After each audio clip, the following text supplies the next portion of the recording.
Here you can see this is the hypobrachial eminence. It is divided into the cranial part and the caudal part.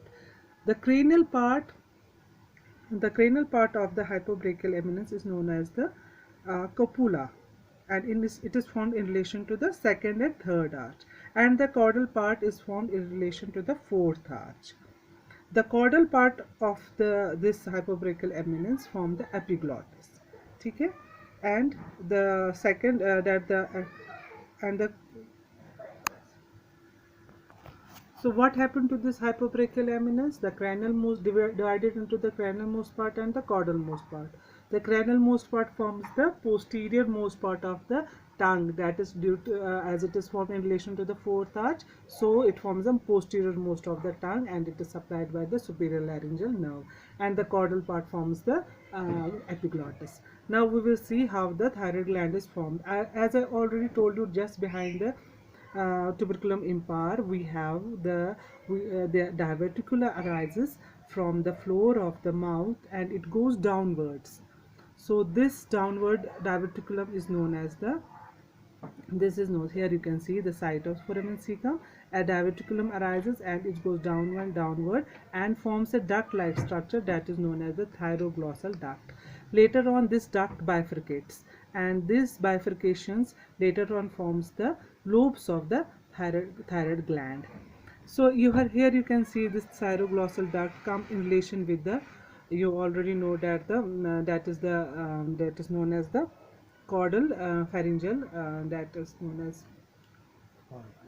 caudal pharyngeal complex. So that caudal pharyngeal complex is formed by the fusion of the fourth and the fifth arch. So it comes in relation with this lobes, and from this complex the parafollicular cells are formed.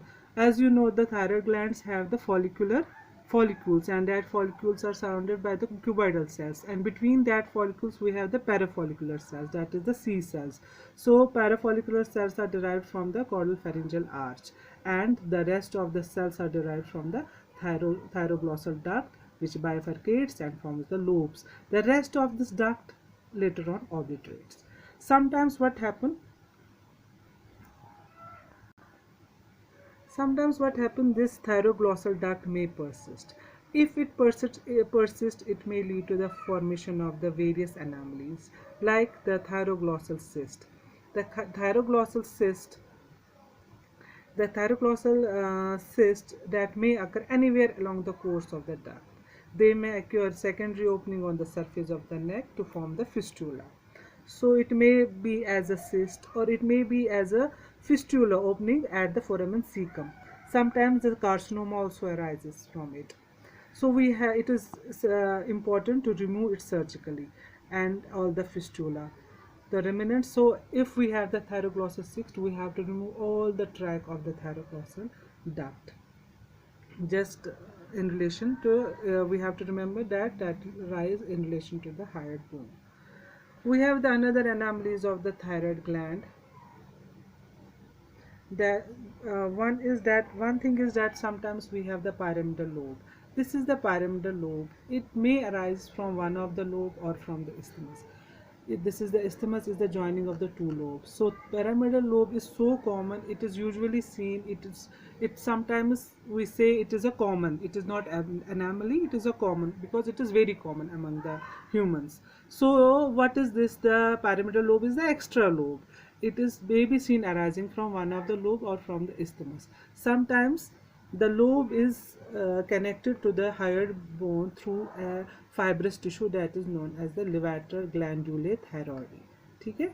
So it is sometimes attached to the hyoid bone through a fibrous tissue that is known as levator glandulae thyroidae. So sometimes what is the another anomalies of shape we can see? It may be one lobe may be small, another lobe be large, the isthmus may be absent. Another one is the anomaly of the position of the thyroid gland.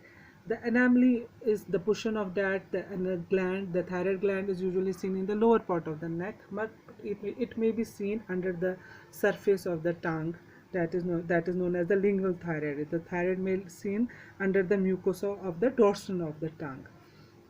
Intralingual, that is embedded within the muscle of the tongue, that is known as the intralingual thyroid. A suprahyothyroid, the gland may be seen in the midline of the neck just above the hyoid bone. So this is suprahyoid. It may be infrahyoid, that is, it means below the hyoid bone. It may be intrathoracic, the entire gland or a part of it may lie in the thorax. Okay, it may be these are the anomalies of the Puschmann. Sometimes we see the ectopic thyroid tissue. The small mass of thyroid tissue may be present at abnormal site, like we can see it is may be present into the larynx, it may be present in trachea, esophagus, pons, pleura, pericardium, and ovaries. So that is known as the ectopic thyroid tissue.